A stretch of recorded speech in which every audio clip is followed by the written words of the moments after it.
The Irish Exodus, real families who escaped the famine. In the autumn of 1845, a microscopic fungus appeared in the potato fields of Ireland. Within weeks, entire harvests turned black and rotted in the ground. For a nation where over 3 million people depended on potatoes as their only food, this was not just a crop failure. It was a death sentence. Over the next 7 years, 1 million Irish would die. Another 2 million would flee across the Atlantic, desperate to survive.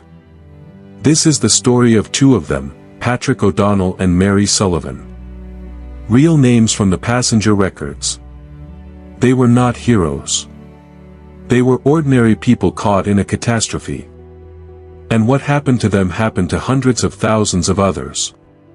This is their exodus. By 1847, the famine had reached its peak. Entire villages were abandoned. Families buried their children in unmarked graves.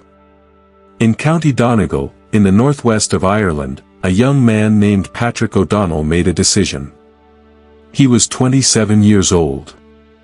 A laborer. He had nothing left to lose.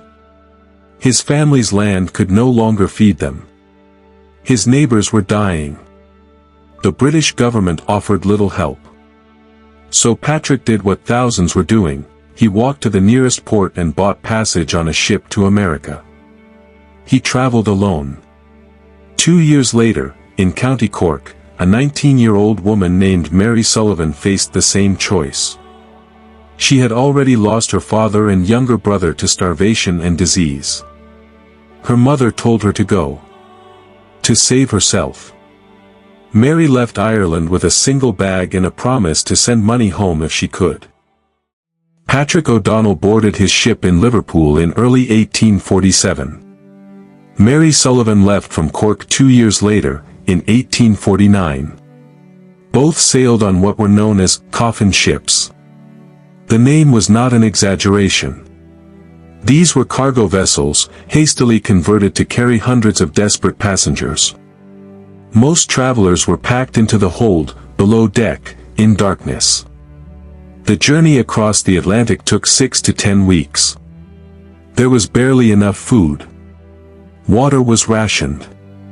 Disease spread quickly in the cramped, airless space. Typhus.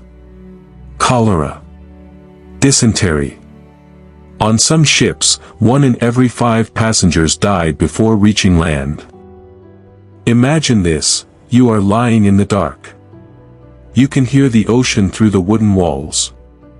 You can hear people coughing, crying, praying. You don't know if you'll survive the night. But you also don't know if staying in Ireland would have been any different. Patrick and Mary both survived their crossings. But thousands did not. They left home, not knowing if they would see land again. Through cold. Through hunger. Through fear. In cramped holds, families. Children. The elderly.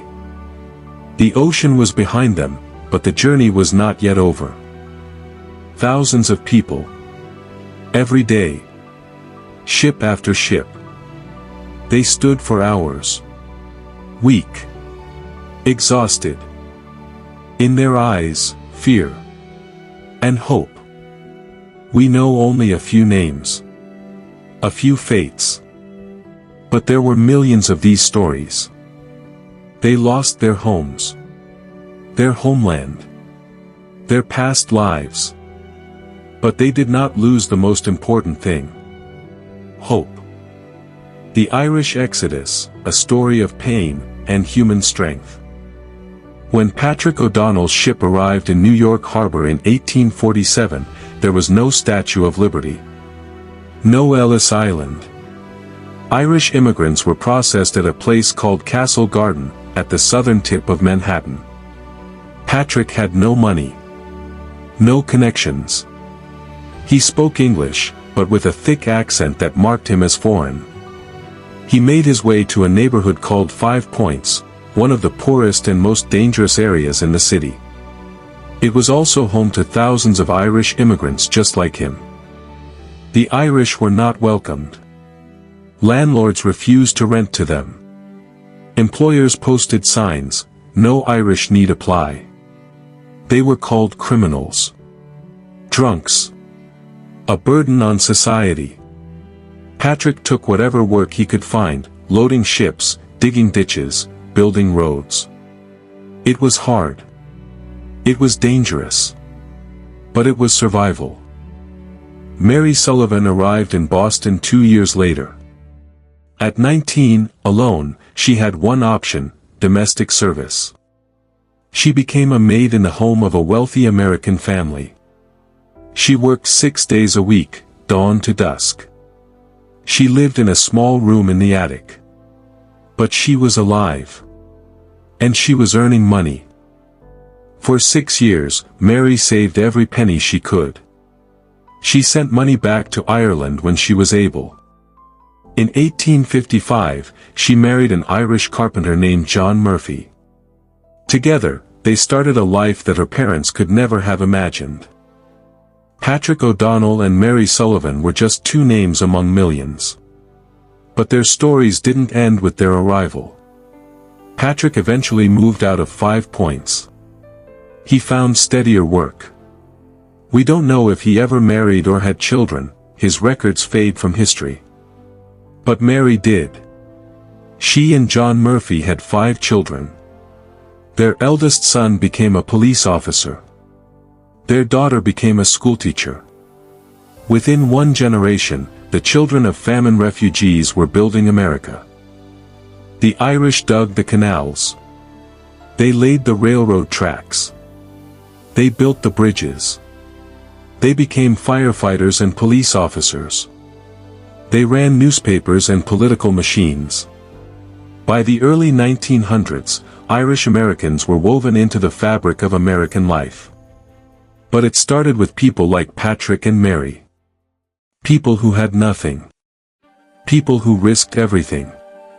People who survived. When you look at old immigration records, you see lists of names. Thousands of them. Patrick O'Donnell. Mary Sullivan. Names in faded ink. But these were not just names. They were real people. With real fears. Real hopes. They were not historical figures. They did not lead revolutions. They simply survived. And so did 2 million others. They left behind graves and green fields. They crossed an ocean in darkness. And when they arrived, they started over. From nothing. That is the real story of immigration. Not the exceptional few, but the ordinary many who had no choice but to leave, and no choice but to rebuild. That is what New Roots is about. The roots we leave behind. And the new ones we grow. The Great Irish Famine, 1845 to 1852. 1 million dead. 2 million emigrated. Patrick and Mary were 2 of them. Their journey was the journey of a generation.